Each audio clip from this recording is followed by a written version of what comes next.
பட்டுவிட்டது. இதுவே எனது பதில். அடுத்த கேள்வியை கேளுங்கள் சகோதரரே. வணக்கம், எனது பெயர் ரவிசங்கர். நான் ஒரு கல்லூரியில் முதல்வராக இருக்கிறேன்.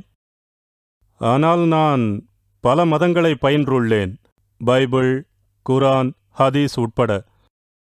இவற்றையெல்லாம் நான் படித்தது மட்டுமின்றி நமாஸையும் படித்தேன், அதை செய்தும் வருகிறேன். ஐயா, ஹதீஸுகளில் ஒன்றில் இறைத்தூதர் முகம்மது அவர் மீது சாந்தி உண்டாகட்டும் அவரின் சிரியாவைச் சேர்ந்த தோழரிடம் அவருடைய நம்பிக்கையை மாற்றிவிட வேண்டாம் என்று சொல்லிவிட்டு மேலும் கூறுகிறார், அந்த காலம் அப்படியானது. ஆனால் இப்போதோ அது நமது மனோதத்துவ எதிரொலியும் சமூக கட்டுப்பாடும் அத்தகையது. அதாவது, இன்னொரு கேள்வி, இஸ்லாத்தை பின்பற்ற விரும்புகின்றவர்களுக்கு ஏதும் சலுகைகள் இருக்கிறதா? சில விஷயங்கள் சொல்லப்பட்டவைகளில் ஸ்டீவன் ஹாக்கின்ஸ் உடைய காலமும் வரலாறும் மற்றும் செய்திகளும். ஆகவே நாங்கள் சில நடைமுறைகளை கடைபிடிக்க முடியாதா? 5 வேளை தொழுவது போன்றவற்றில் நம்முடைய ஓய்வு நேரத்தில் 1000 முறையும் தொழலாம். இந்த நடைமுறையை பின்பற்ற முடியுமா? இதற்கு தங்களிடமிருந்து தெளிவான பதிலை கேட்டு தெரிந்து கொள்ள விரும்புகின்றேன். அது மட்டுமல்லாமல் தங்களிடம் இன்னொரு முக்கியமான கேள்வியையும் நான் கேட்க விரும்புகின்றேன். அதற்கும் தாங்கள் தெளிவான பதிலை கூற வேண்டும் என்று. சகோதரரை, ஒவ்வொரு கேள்வியாக கேளுங்கள். நேரம் குறைவாக உள்ளது. உங்கள் கேள்விக்கு பதிலளிக்கிறேன். இன்னும் பலர் காத்துக் கொண்டிருக்கிறார்கள். சகோதரர் கூறினார் அவருக்கு ஒரு ஹதீதை பற்றி தெரியுமாம். இறை தூதர் தோழனிடம் உங்கள் நம்பிக்கையை மாற்றிவிடாதீர்கள் என்று சொன்னாராம். என்ன சொன்னார்?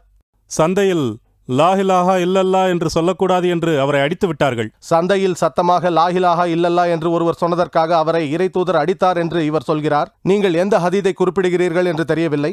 அல்லாஹு அக்பர் என்று சத்தமாக சொல்லாதீர்கள் என்று ஒரு ஹதீத் இருக்கிறது. லாஹிலாஹா இல்லல்லா அல்ல. அந்த ஹதீத் கூறுகிறது, போரின் போது ஒளிந்து கொண்டிருக்கும் போது எதிரிகள் வரும்போது சத்தம் போட்டு அல்லாஹு அக்பர் என்று சொல்லாதீர்கள். அப்படி சொன்னால் நீங்கள் மறைந்திருக்கும் இடம் தெரிந்துவிடும்.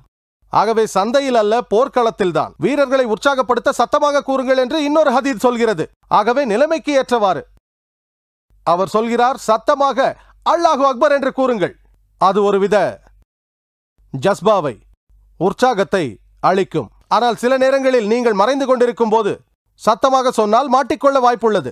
ஆகவே நிலைமைக்கு ஏற்றவாறு நாம் சொல்ல வேண்டும். உங்கள் முக்கியமான கேள்விக்கு வருவோம். இஸ்லாத்தையும் மற்றவற்றையும் பின்பற்றலாமா என்று கேட்டீர்கள். அதாவது சாக்ரட்டிஸ் தத்துவம், மற்ற மக்கள் சொன்னது, விஞ்ஞானிகள் சொன்னது, இதை பின்பற்றலாமா என்று கேட்டீர்கள். மற்ற விஷயங்களை பின்பற்றுவதை பொறுத்தவரையில் இஸ்லாத்தின் கொள்கை குரான் சஹீஹான ஹதீதுகளுக்கு மாறாக செல்லாமல் இருந்தால் எந்த பிரச்சனையும் இல்லை. திருக்குரானுக்கும் சஹீஹான ஹதீதுகளுக்கும் ஒத்துப்போனால் எந்த பிரச்சனையும் இல்லை.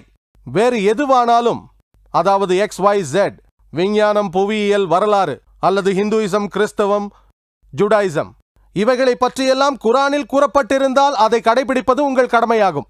சில விஷயங்கள் குரானில் சொல்லப்படாமல் இருந்து அதே நேரம் அது குரானுக்கு எதிராக இல்லை என்றால் அதை நீங்கள் பின்பற்றலாம், அது உங்கள் விருப்பம்.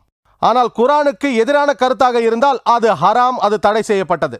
3 வெவ்வேறு பிரிவுகள், 3 வெவ்வேறு தன்மை உள்ளவை. உங்களது இன்னொரு கேள்வி, இஸ்லாம் என்பதே தௌஹீத் தான். 5 வேளை தொழுகை. அன்னவுல் ஹக்கை நம்புவதில்லை. அன்னவுல் ஹக் கடவுளில் ஒருவராக மாறிவிடுவது என்பது ஷிர்க் ஆகும். தௌஹீதுக்கு விரோதமானது. தௌஹீதை நம்புகிறேன் என்று சொல்லிக்கொண்டு ஒன்றுக்கு மேற்பட்ட கடவுள்களை நம்ப முடியாது. நான் தௌஹீதை நம்புகிறேன், கடவுளோடு ஒன்றாகி விடுவேன் என்று சொன்னால் அது எதிரானது. எவர் ஒருவர் கடவுளோடு ஒன்றி விடுவதை நம்புகிறேன் என்று சொல்கிறாரோ அவர் தௌஹீதை பின்பற்ற முடியாது. இவையெல்லாம் இஸ்லாத்தின் அடிப்படையான விஷயங்கள். இவையன்றி வேறு செய்திகள் குரானுக்கு ஒத்துப்போனால் பிரச்சனை இல்லை, குரானுக்கு எதிராக இல்லை என்றாலும் பிரச்சனை இல்லை. இதுவே எனது பதில். நன்றி. அடுத்த கேள்வி முஸ்லிம் அல்லாத சகோதரியிடமிருந்து. இந்த இனிய மாலை பொழுதில் எல்லோருக்கும் வணக்கம். என்னுடைய பெயர் வி. லக்ஷ்மி ஐயர். நான் ஒரு ஹிந்து. இஸ்லாத்தை உண்மையாக நம்புகிறேன். நான் இஸ்லாத்தில் நம்பிக்கை கொண்டுள்ளேன், ஏனெனில் அதற்குரிய ஆதாரங்களை நான் வைத்துள்ளேன். நீங்கள் கூறினீர்கள் இறைவன் ஒருவனே, மார்க்கம் ஒன்றே. 3 மனிதர்களிலிருந்து நான் உதாரணம் கூற விரும்புகிறேன். ஒரு ஹிந்து, ஒரு முஸ்லிம், ஒரு கிறிஸ்துவர். 3 பேரையும் ஓரிடத்திற்கு கொண்டு வாருங்கள். அவர்களின் உடல்கள், சில வேளை அவர்கள் உடல்கள் வெட்டப்படுமானால் என்ன கசியும் அவர்களின் உடல்களிலிருந்து? இரத்தம், இரத்தம் மட்டுமே. பால் இல்லை, தண்ணீர் இல்லை, அது இரத்தம் மட்டுமே. வெட்டப்பட்டால் வெளியாவது இரத்தம் மட்டுமே. நாம் இறந்த பிறகு ஏன் நம்மில் வித்தியாசம்? முஸ்லிம்கள் மண்ணில் புதைக்கப்படுகிறார்கள், நாங்கள் இந்துக்கள் எரிக்கப்படுகின்றோம். எதற்காக இந்த வித்தியாசம்?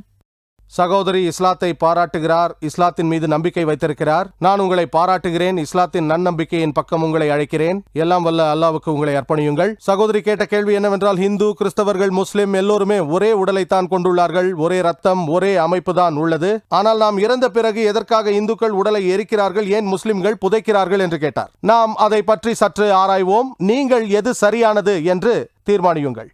இந்து மதத்திலும் கூட புதைக்கலாம் என்று சொல்லப்பட்டிருக்கிறது. குழந்தைகளை புதைக்கலாம். வயது வந்த பிறகு சில பிரிவுகளில் எரிக்கிறார்கள், ஆனால் சில பிரிவுகளில் புதைக்கலாம் என்றும் சொல்கிறார்கள். ஆகவே நாம் எரிப்பதற்கும் புதைப்பதற்கும் இடையே இருக்கிற வித்தியாசங்களை நாம் ஆராய்வோம். நீங்கள் இஸ்லாத்தில் பார்த்தால் நாங்கள் உடலை புதைக்கின்றோம். ஏனெனில் எத்தகைய உடற்கட்டு உள்ளதாக இருந்தாலும் மனித உடல் பூமியின் மண்ணில் காணப்படும் சில அடிப்படை படிமங்கள் கொஞ்சமாகவோ அல்லது அதிகமாகவோ உள்ளது என்று இன்று நாம் அறிகிறோம். ஆகவே நாம் மண்ணிலிருந்து வந்தோம், மண்ணுக்குள்ளேயே செல்கிறோம். இது விஞ்ஞான ரீதியானது. ஒப்பீட்டில் குறிப்பு 1. உடலை நாம் எரித்தால் அதனால் சூழல் மாசடைகிறது. இஸ்லாமிய அடிப்படையில் புதைத்தால் நிலம் வளமாகி செழிப்படைகிறது. மாசடைதல் இல்லை, எரித்தல் இல்லை. 2வது கருத்து, நீங்கள் எரிப்பதானால் மரங்களை வெட்ட வேண்டும். பசுமை குறைந்துவிடும், மேலும் சுற்றுச்சூழல் மோசமாகிவிடும். இஸ்லாத்தின்படி நாம் புதைத்தால் மண் வளமாகும், அதிக மரங்கள் வளரும், அது உரமாக மாறிவிடுகிறது. மரங்கள் வெட்டப்பட வேண்டியதில்லை, சுற்றுச்சூழலுக்கு நல்லது.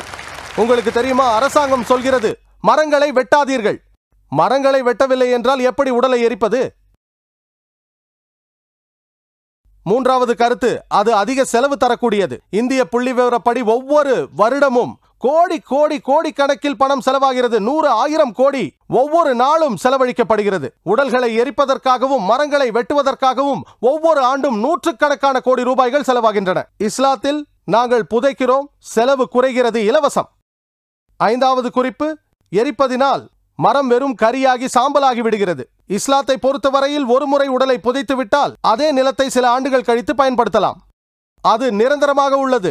அதை மீண்டும் மீண்டும் பயன்படுத்தலாம். அதே நிலத்தை, அந்த எலும்புகள் எல்லாம் மக்கி போய்விட்ட பின்பு அதை நீங்கள் மீண்டும் பயன்படுத்தலாம். வாதத்தின் அடிப்படையிலும் விஞ்ஞான அடிப்படையிலும் ஆராய்ந்து பார்த்தால் அதிக அறிவியல் நன்மையும் அதிக மானிட பயன்பாடும் உடையதாகும். ஆகவே எரிப்பதை விட புதைப்பதே மிக சிறந்ததாகும். இதுவே எனது பதில்.